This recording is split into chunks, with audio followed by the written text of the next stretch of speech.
I, for 10 years, Daniel lived a double life. On the outside, he looked fine. He smiled when he was supposed to. He clapped for his friends' successes. He posted filtered moments with the right captions. He wore ambition like a badge even when it was slowly strangling him.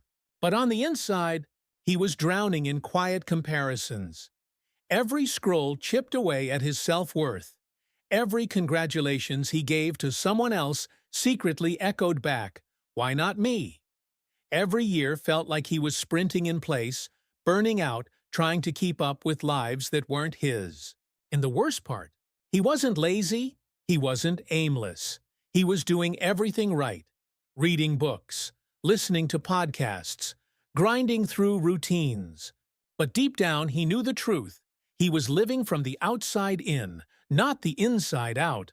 He didn't know it yet, but for a decade, Daniel had outsourced his identity. His value came from reactions, not reality. His goals were borrowed, his ambition leased, and his confidence depended entirely on whether he was ahead or behind. But one night something broke. It wasn't dramatic. There was no meltdown, no tragedy, just silence. He sat alone in his apartment, surrounded by books, devices, journals, everything that was supposed to make him better. And for the first time he asked a different question. Not, "How do I catch up?" but "Why am I chasing them in the first place?" That question didn't just shift his mindset, it shattered it. Because the real enemy wasn't out there. It was the version of himself he had allowed to survive. The one addicted to external proof. The one who needed others to lose in order to feel like he was winning. The one who could never feel enough no matter how much he achieved. And in that still moment he made a decision. Not a loud one, not a sexy one, but a final one. From this moment on, I no longer compete with anyone except the man I was yesterday. It wasn't a tweet, it wasn't for claps, it was for survival. Because comparison had been killing him slowly, with a smile on its face and productivity in its hands. And now he was done. But let me tell you something no motivational quote will. Making a decision is the easy part. Becoming the man who can live with that decision, that's the war. Because the moment Daniel turned inward, the world got louder. Friends didn't notice at first, but soon they did. "Why aren't you posting anymore? Are you still trying to do that thing? You've changed, bro." And he had. Because he was no longer performing. He wasn't building a highlight reel. He was rebuilding a foundation. That meant deleting the apps, unfollowing noise, cutting out conversations that used to feel good but left him empty, waking up early not to grind but to reconnect, writing his chief aim by hand, repeating it out loud until it echoed louder than the voices of doubt. He wasn't chasing motivation, he was installing identity. One decision, every morning, every hour, every time he wanted to shrink back. He didn't need to prove anything to anyone anymore, but he had something to prove to himself. Do not wait. The time will never be just right.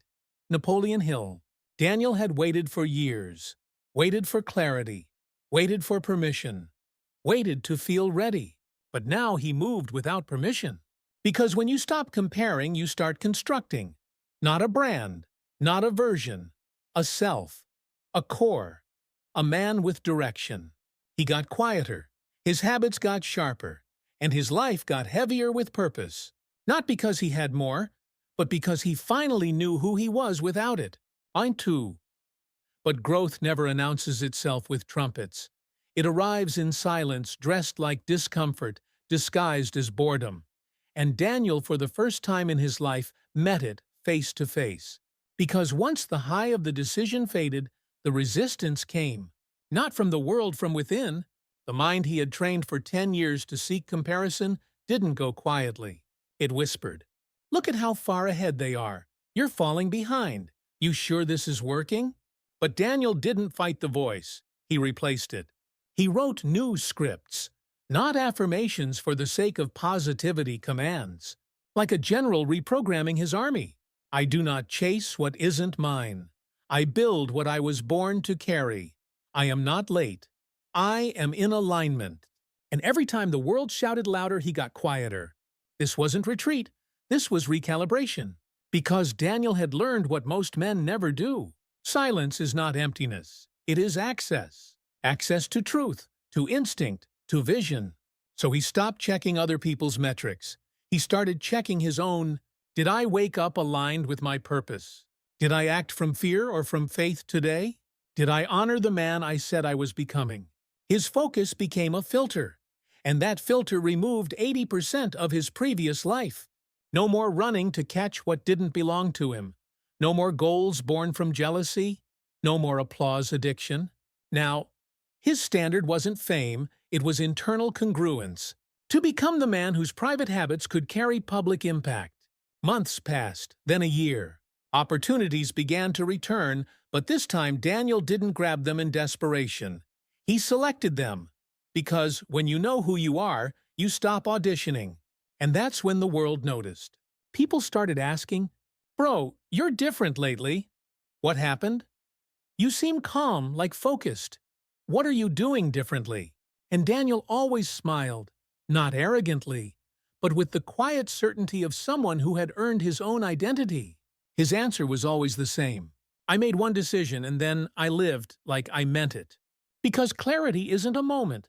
It's a way of moving. He no longer needed to explain it. Because his presence was the explanation. But let me be clear, this is not where the story ends. This is not happily ever after. Because Daniel didn't become untouchable, he became unchangeable. There's a difference. Untouchable men avoid storms. Unchangeable men withstand them. So when life hit again, as it always does, with delay, with betrayal, with loss, Daniel didn't flinch. Because he had burned the old blueprint.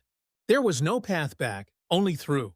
And in that he discovered something deeper than success. Peace, the kind that doesn't come from accomplishment, but from alignment.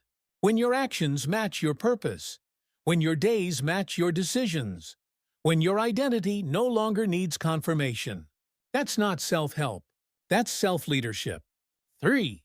Years ago, Daniel thought success would finally silence the noise. That reaching there wherever there was would erase the doubt, the envy, the never-ending race.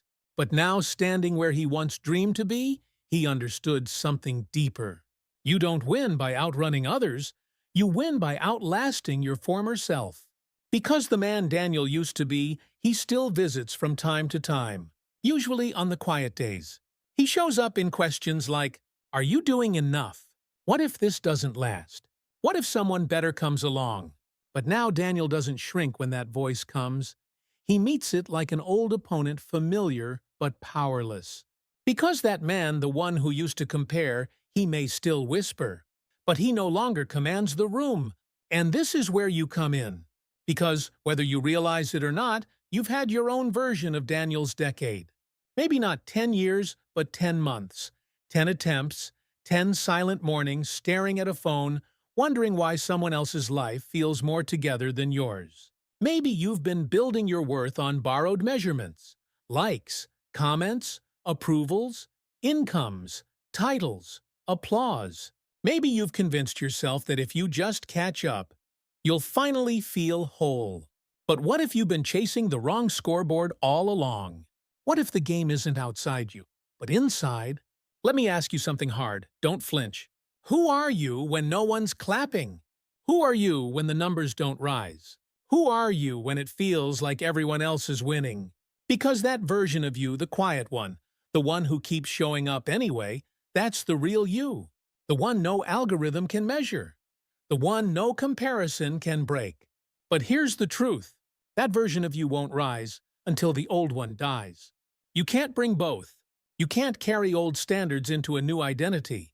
You can't live reborn while still rehearsing the man who doubted everything. So now it's your moment. Not to feel inspired, not to watch another video, but to decide. Not someday, not when things calm down, not when you feel ready. Now. Right now, in this moment, you know the truth. You've spent enough time watching, enough time comparing, enough time being almost ready. Daniel didn't change because of a perfect plan. He changed because he got tired of postponing power.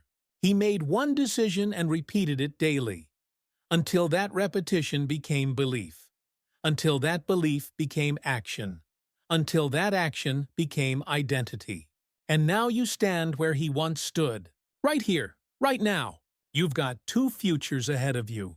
One where you keep checking other people's pace and calling it ambition, and one where you stop asking for permission and build a life so deeply aligned with your purpose it doesn't need applause. So choose, not with a like, not with a comment, but with your habits tomorrow morning.